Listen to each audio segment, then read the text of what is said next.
Ghazwah Info, aktual dan inspiratif. Assalamualaikum warahmatullahi wabarakatuh. Alhamdulillah wassalatu wassalamu ala Rasulillah. Segala puji dan puja kehadirat Allah Subhanahu wa taala, juga salawat dan taslim kepada Nabi besar Muhammad sallallahu alaihi wa alihi wa sahbihi wasallam.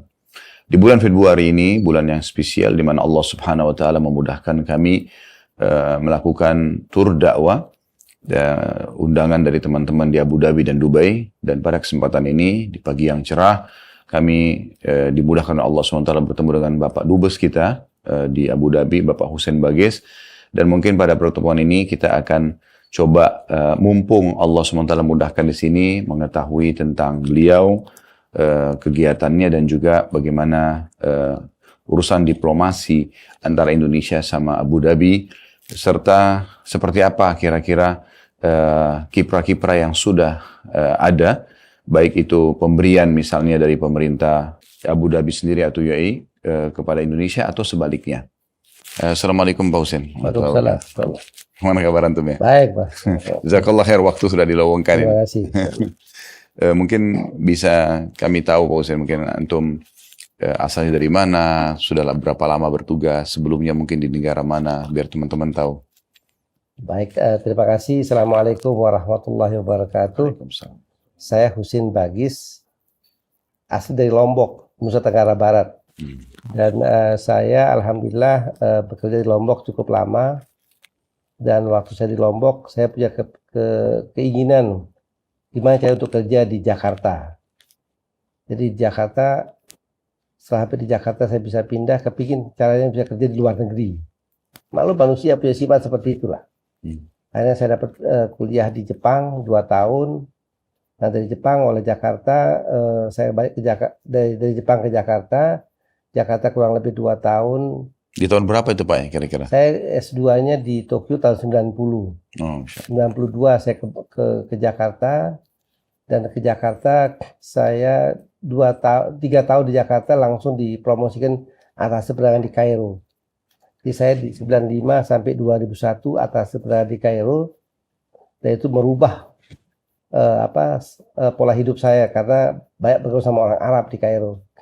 Jadi orang Mesir itu biasanya suka mujamalah, suka ngobrol, suka silaturahim, itu terbawa dengan sikap saya sekarang ini. Nah dari Kairo saya pulang ke Jakarta 2001 sampai 2003, 2 tahun di Jakarta, oleh Menteri dipromosikan lagi jadi atas di Tokyo. Tokyo saya kurang lebih 4 tahun setengah, 4 tahun 5 bulan. Dari 2003 sampai 2007. Nah 2007 langsung dipindah ke Dubai sebagai ITPC Dubai. Di Tokyo 2003-2007, di Dubai 2007-2010. Nah di waktu 2010 di waktu saya di Dubai inilah datanglah yang namanya Presiden Joko Widodo. Waktu beliau sebagai wali kota Solo, jadi banyak berhubungan dengan Presiden. Tentunya bagaimana membantu Solo dalam mengembangkan atau kerjasama dengan Dubai pada waktu di bidang perdagangan. Nah kembali saya ke Jakarta 2010, saya kurang dapat tempat lah di Kementerian Perdagangan. Karena terlalu lama di luar negeri, akhirnya saya pindah ke perusahaan lain, perusahaan eksportir. Dan 2015, di 2012 saya ke pindah dari perdagangan sampai 2015 saya di perusahaan eksportir. Kemudian dari 2015 Pak Jokowi minta saya dubes di Abu Dhabi. Yang menariknya tadinya saya dubes bukan di Abu Dhabi tapi konjen di Dubai. Jadi kalau Allah mengasih sesuatu, nggak ada yang sulit. Jadi saya direncanakan konjen di Dubai, tapi tidak boleh jadi konjen. Karena anak itu dari perusahaan, bukan Kemlu gitu. Untuk konjen itu biasa levelnya pejabat Kemlu lah, yang kalau direktur atau direktur ya jadi konjen. Saya Pak Kemlu bilang tidak bisa Pak Dubes Pak Husin jadi konjen. Pak Jokowi perintahkan pindah aja ke Dubes lah. Jadi kita punya mimpi jadi konjen, Allah kasih yang lebih. Masya Allah. Itu pengalaman saya yang menarik. Jadi saya yakin betul sama Allah SWT, kalau dia kasih sesuatu tidak ada yang sulit gitulah. Dan kadang-kadang tidak kita pikirkan pemberian itu. Nah itu dari kegiatan saya. Sekarang saya dubes di sini. Saya di sini alhamdulillah 2016 sampai hari ini. Jadi bulan Maret ini saya 7 tahun di sini. Katanya orang saya dubes lama, tapi saya rasa kebalen aja di sini. Kenapa? Ya karena banyak teman di sini. Saya tiap hari pasti ketemu teman, insya Allah. Apa orang lokal, orang ini pasti ada ketemulah orang di sini. Bahkan saya selalu tanya sama staf saya, besok saya ketemu siapa? Ada satu. Kenapa tidak lebih banyak? Selalu saya minta supaya lebih banyak silaturahim ketemu orang. Dan oleh karena itu alhamdulillah saya sampai hari ini banyak teman di sini. Orang Indonesianya, orang Arabnya, orang Indianya, orang semua saya teman banyak. Itu pengalaman saya selama ini juga. Mungkin Pak Hussein, teman-teman juga di Indonesia mau tahu tentang masalah keluarga barangkali. Ada berapa orang anak, Masya Allah, mereka di mana? Apakah ikut selama ini pada saat antum bertugas di luar negeri? Fadhal. Saya alhamdulillah punya anak 4 dari istri Faidah Abdullah Haddad, Pasar Minggu. Saya orang Lombok, istri saya orang Pasar Minggu. Jadi karena dari Pasar Minggu keluarganya di Jakarta banyak, di Lombok kurang.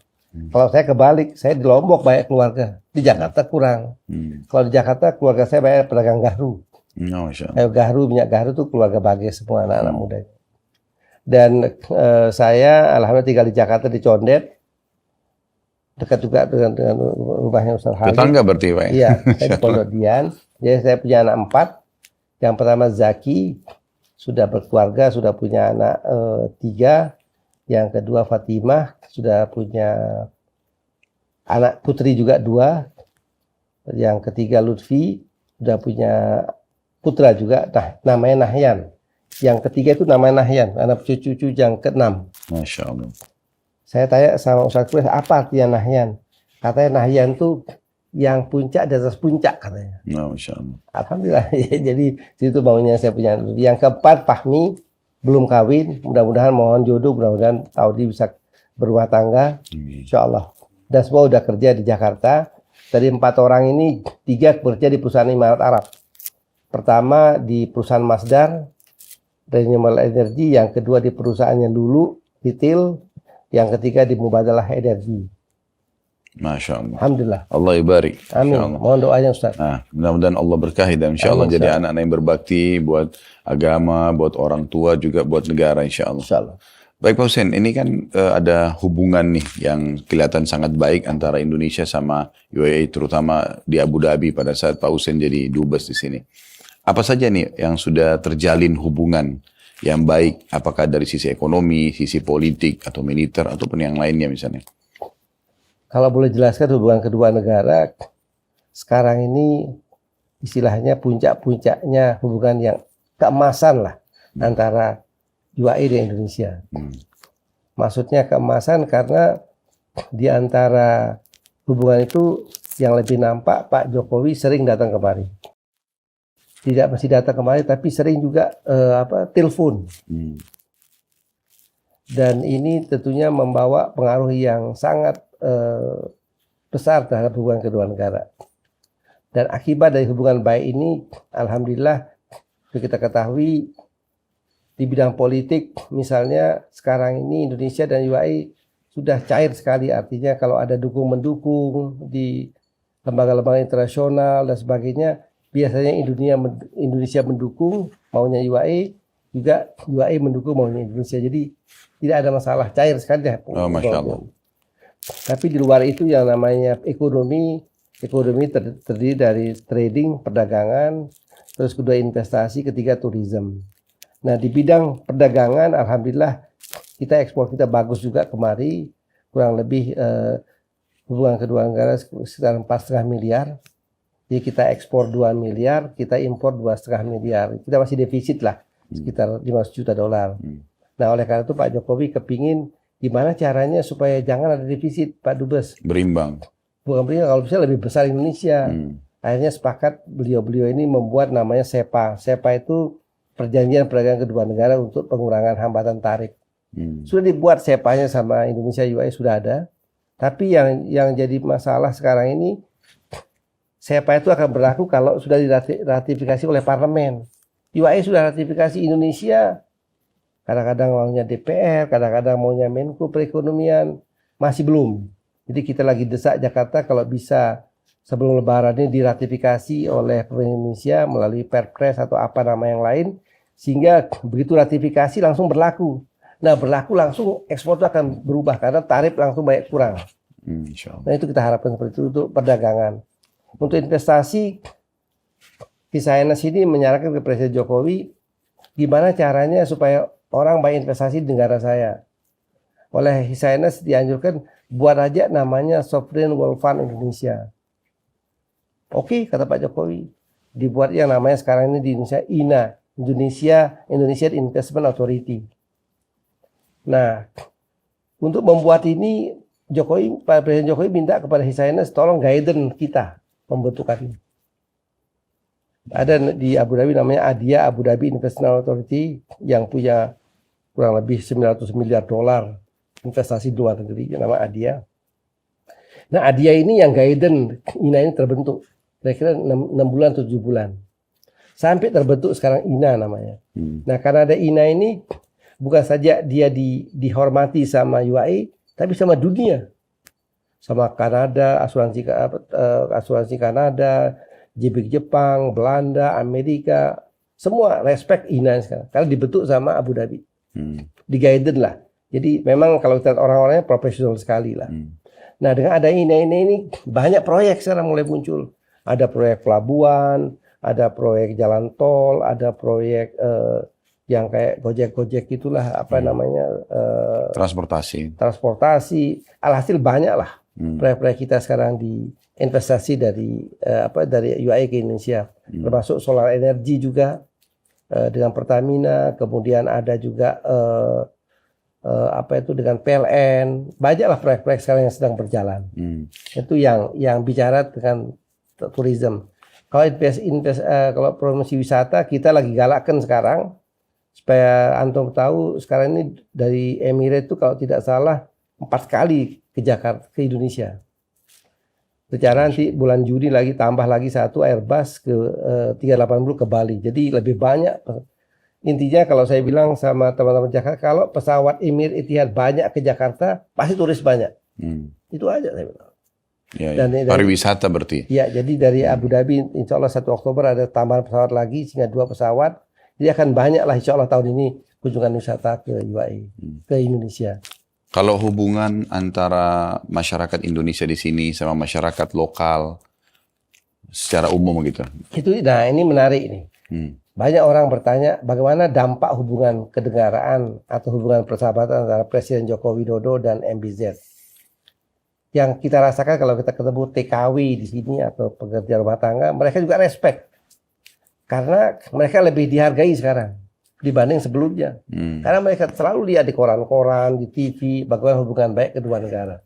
Dia merasanya lebih terhormat sekarang dengan mengajak orang Indonesia kerja di tempatnya dia. Itu yang saya tahu. Jadi kita syukuri, alhamdulillah. Ada persepsi di sebagian negara Timur Tengah, Pak Husin, yang kami dengar gitu selentingan. Karena mereka taunya rata-rata TKW atau TKI lah secara umum. Nah, kerja Indonesia itu kan ke PRT dan driver supir. Nah, sehingga persepsi sebagian mereka itu seakan-akan Indonesia ini mungkin negara yang kurang maju. Nah, mungkin dengan adanya kerjasama antara dua negara ini persepsi itu mungkin bisa hilang juga barangkali. Yang saya tahu di UAE sudah berubah persepsi itu. Artinya orang TKW, pembantu rumah tangga pun merasa respect sekarang dengan dia bekerja di sini. Kenapa? Karena majikannya respect sama Indonesia. Kalau dia respect sama Indonesia, berarti respect sama orang yang kerja sama dia. Itu satu. Terus kedua, mereka rakyat UAE pada dasarnya tahu sekarang bagaimana hubungan kedua negara itu. Dan tahu betapa majunya Indonesia. Misalnya dia diundang di G20 sama Pak Jokowi, MBZ. Di koran-koran di sini, Masya Allah, banyak sekali beritanya.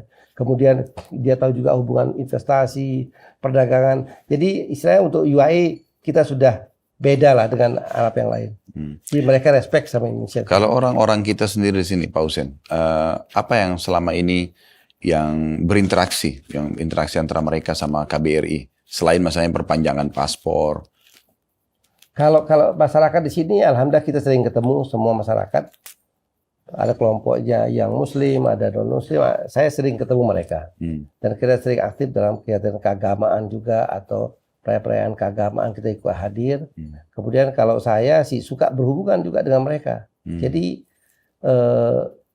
saya enggak ada hambatan lah komunikasi dengan masyarakat, baik muslim maupun non muslim di sini. Kalau secara kota di Indonesia yang paling banyak ada bantuan mungkin atau interaksi dengan Indonesia antara UAE itu mungkin sekarang kota Solo Pak ya, dengan adanya masjid juga kalau nggak salah dibangun ya. Ya memang salah satu bentuk kedekatan kedua negara ini seperti kita tahu, seperti gedung yang kita pakai sekarang ini hadiah dari MBZ. Hadiah tanahnya, gedungnya, kursinya, mejanya, semua hadiah. Kurang lebih dinilai oleh Kementerian Keuangan ini sekitar harganya 450 miliar rupiah. Gedung ini. Masya Allah. Terus itu berarti hadiah. Bangunan, tanah diwakafin dan berikut semua perangkatnya isinya semua. Jadi kita tinggal masuk dalam, buka pintu aja, tidak masalah. Masya Allah. Alhamdulillah, jadi kita perlu syukuri ini. Kemudian dia membangun juga masjid Syekh Zayed di Solo. Dan tidak itu saja, jadi rencana dia kembangkan masjid Syekh Zayed Solo itu nanti modelnya manajemennya kerjasama dengan UAE. Jadi karena kan biayanya besar, jadi akan ada kerjasama antara Indonesia dan UAE melalui pembentukan sebuah yayasan. Yayasan itu yang ngelola di masjid itu, misal cleaning service-nya, kalau ada lampu rusak, mau dicat, mau diapakan lah. Jadi itu nanti berarti ada keterlibatan pemerintah UAE. Oh, untuk pembiayaan itu. Berarti kayak juga payroll atau gajinya imam, marbot semua akan dibahas oleh yayasan. Oh, Masya Allah. Berarti pemberian masjid, pembangunan, kemudian juga manajemennya ditanggung itu. Oh, itu Pak Jokowi respect. Artinya kalau sudah lama-lama Indonesia bisa melihat itu kan take over-nya gampang nanti. Betul. Tidak masalah. Itu yang kedua, yang ketiga, sebentar tahun ini kita akan membangun namanya Solo Cultural Center, atau tadi kita juga usul Solo Islamic Center, tapi mungkin lebih pas culture itu karena banyak hal-hal yang budaya juga akan dikembangkan di Solo. Nah itu modelnya bagaimana membuat orang-orang di Solo dan sekitarnya untuk aktif nanti berada di sekitar masjid, dan di sebelah masjid itu ada culture center. Jadi culture center ini mau dibuat oleh Presiden Joko Widodo dan MBZ ini tidak mesti mendidik orang untuk tahu budaya Indonesia, tapi juga tahu teknologi. Jadi nanti akan ada misalnya dari ITB atau dari ITS, dari UNER, untuk mendidik anak-anak muda yang ikut di culture center ini supaya bisa lebih, jadi dia Islamnya bagus, teknologinya juga bagus, kira-kira gitulah sederhana. Oh, berarti dia cuma sekedar nama ya, Solo Culture, tapi dia adalah Indonesia Culture sebenarnya. Oh ya, berarti cuma keberadaannya di Solo gitu. Saya tadi baru mau tanya itu Pak Dubes, kalau begitu berarti akan lebih sempit kalau hanya Solo Culture kan. Tapi kalau itu cuma sekedar nama dan ternyata adalah culture Indonesia yang sedang diangkat, itu sangat menarik sebenarnya. Itu baunya Pak Jokowi. Jadi biar mereka dulu kerjasama dengan kita, mungkin 10 tahun, 20 tahun nanti kita take over. Jadi biar Indonesia belajar sama mereka lah. Mereka lebih profesional dalam mengelola sesuatu, orang UAE. Saya dengar juga informasi di sini pemerintah juga menghadiahkan tanah wakaf selain KBRI, juga sebuah masjid nanti akan dinamakan atas nama Presiden Jokowi. Secara kita tadinya masjid ini ceritanya begini. Pertama kita dapat kabar dari kantornya Hisainas bahwa Hisainas akan bangun masjid buat Presiden. Masjidnya kecil, kurang lebih buat 1.000 orang. Terus 3 bulan berikutnya ditelepon lagi oleh kantor Hisainas, tidak jadi 1.000 orang, jadi akan dibuat buat 3.000 orang. Nah karena dibuat buat 3.000 orang, desainnya dirubah sedikit supaya lebih besar. Alhamdulillah sedang berlangsung sekarang proyeknya, dan ditargetkan insya Allah tanggal awal November, mungkin 1 atau 2 November diresmikan oleh Presiden Joko Widodo langsung masjid ini. Dan kita akan minta sama aukapnya, karena masjid itu dibangun nama mereka, nanti dikasih nama Masjid Presiden Joko Widodo, tapi imamnya semua dari Indonesia nanti kita buat. Kita akan minta sama aukap supaya kita akan pilih sendiri imam yang terbaik di Indonesia untuk jadi imam di sana.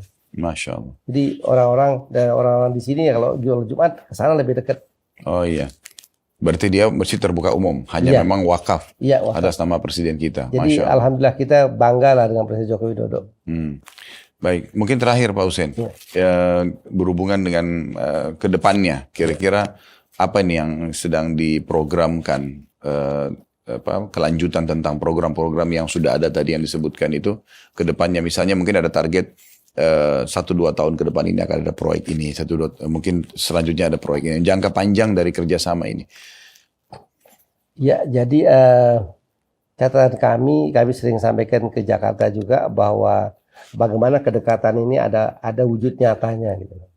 Sekarang ini oke lah, misalnya mereka sudah komitmen untuk menyiapkan $10 billion. Kemudian belakangan lagi beliau akan siapkan juga $30 billion si UAE. Nah, bagaimana Indonesia bisa menyiapkan proyek-proyek yang menarik? Karena banyak uang yang sudah disiapkan sama UAE buat Indonesia. Cuma kita belum menyiapkan proyek. Itu aja. Jadi kita berharap uang-uang sudah jadi komitmen UAE untuk Indonesia ini bisa terserap semuanya dalam 2-3 tahun ke depan. Oh, insya Allah. Insya Allah. Kalau keterlibatan pemerintah UAE sendiri dengan utang Indonesia, ada bahasan ke situ nggak Pak? Kalau utang nggak ada. Nggak pernah saya dengar pembahasan mengenai utang piutang, tapi yang jelas kita nggak ada utang sama mereka. Bukan, maksud saya Atau kan, Indonesia berutang ke luar negeri, ke tempat lain, mereka tidak pernah bahas. ya, maksud saya mungkin apakah ini bisa menjadi sebuah topik bahasan antara pemerintah Indonesia sama pemerintah UAE, bahwasanya Indonesia itu memiliki utang, sehingga mungkin ada keterlibatan mereka dalam membantu pembayaran atau pelunasan. Itu kan akan sangat meringankan anggaran kita di negara. Sebenarnya istilah saya bilang sama Presiden bahwa MBZ ini atau Presiden UAE ini, apa yang Indonesia minta, dia sulit mengatakan tidak. Itu. Nah, tetapi Indonesia tentunya juga akan berhitung lah apa yang perlu dia minta, apa yang kira-kira tidak dia minta gitu. Ya, Jadi kalau utang rasanya mungkin beliau tidak sampai ke sana gitu. Ya, karena kan saya sebatas ilmu saya saja Pak. Biasanya kan ada negara yang membantu pelunasan negara yang lain gitu kan. Iya. Itu mungkin salah satu bentuk bantuan, apalagi biasa negara Timur Tengah ini mungkin karena mayoritasnya Muslim, mereka lebih terfikir untuk tidak ada bunga misalnya ya. Iya. Contoh, sehingga lebih meringankan negara kita. Dan ini insya Allah mungkin tidak akan mengganggu harga diri, karena itu kan hanya sekedar penyampaian tentang saling bantu-membantu dalam masalah ini. Betul. Insya Allah. Ya mudah-mudahan ya lebih bagus lah. Makanya saya juga pesan nanti ke Jakarta, siapapun presiden Indonesia yang akan datang, tolong kunjungan ke negara pertama ke Abu Dhabi. Siapapun. Supaya tetap lebih bagus ya, dan terjalin kembali. Ya. Baik, jazakumullah khair. Terima kasih Pak Dubes ya. Terima Sama-sama. kasih informasinya.